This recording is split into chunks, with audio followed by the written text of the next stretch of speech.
The oldest recorded manipulation in human literature involves a tree, a fruit, and a prohibition. The story works, has always worked, across every culture, because it maps precisely onto a neurological reality every human being carries. Telling something is forbidden does not neutralize desire. It creates it, amplifies it, transforms it from preference into drive. And the most sophisticated operators in every domain, from advertising to intimate relationships, have been engineering this effect deliberately, reliably, and largely invisibly for as long as there have been people to influence.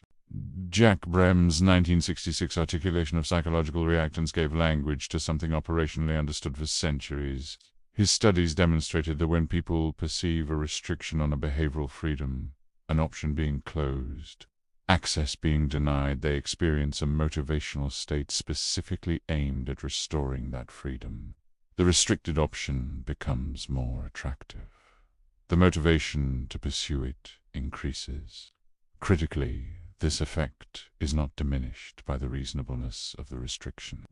The brain's response to perceived loss of freedom is not a rational evaluation of whether the freedom was worth having. It is a drive to restore it, regardless of the object. In 1966, psychologist Jack Brehm discovered something every parent, marketer, and skilled manipulator has been exploiting ever since. The moment you tell someone they cannot have something, you create desire where there may have been none. Brehm called it reactance, the motivational state produced when a person perceives their freedom to choose as being restricted. The brain does not respond to restriction with passive acceptance. It responds with a drive to restore the freedom, and the object of that restriction becomes the focal point of that drive. You do not just want the thing more. You want it specifically because you cannot have it. This is why banned books outsell permitted ones, why forbidden relationships feel more intense than available ones, and why the most effective way to generate desire is to imply the thing might not be accessible. The practical application of reactance theory is far more precise than simply telling someone no. There is a specific framing sequence that activates it without triggering obvious resistance. The forbidden fruit effect is amplified by several specific conditions. Perceived arbitrariness increases reactance. If you cannot see a good reason for the prohibition, the drive to push against it intensifies. Social visibility of the restriction matters when a prohibition is imposed publicly. Reactance is compounded by the identity threat of being told no in front of others, and personal relevance is the most powerful amplifier. The more the restricted item is connected to the target's self-concept, the stronger the drive to restore access. In interpersonal influence, deliberate reactance, activation follows a recognizable sequence. The object of desired influence is positioned as difficult to access, not unavailable, but conditionally available. The restriction is framed not as a prohibition, but as a qualification. This is not for everyone. Not everyone is ready for this. I want to make sure it is the right fit. The target, whose freedom of choice is now perceived as conditional, experiences the drive to prove the condition met. Pursuit is generated not through attraction to the object, but through the activation of the freedom restoration drive. The most sophisticated use of reverse psychology does not look like reverse psychology. It looks like concern. The framing is simple. You do not tell someone they cannot have something. You tell them you are not sure they are ready for it, or that it is not for everyone, or that you would hate to see them disappointed. The restriction is wrapped in care, and the effect is precisely the same as an outright ban reactance. Fires. The object becomes disproportionately desirable, but now there is no obvious manipulation to push against. The target experiences the desire as their own, because it was never framed as a restriction. It was framed as concern. There is a version of this that runs at the societal level, and once you see it, you will find it in places you never expected. Romantic contexts are among the most fertile environments for reactance exploitation, precisely because the stakes attached to perceived freedom are highest.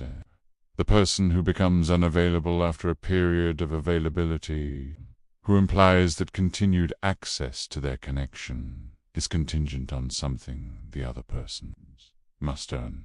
This person has not merely become more attractive, they have activated a neurological drive that will be experienced as chemistry, as the feeling that this relationship matters more than others. It is not.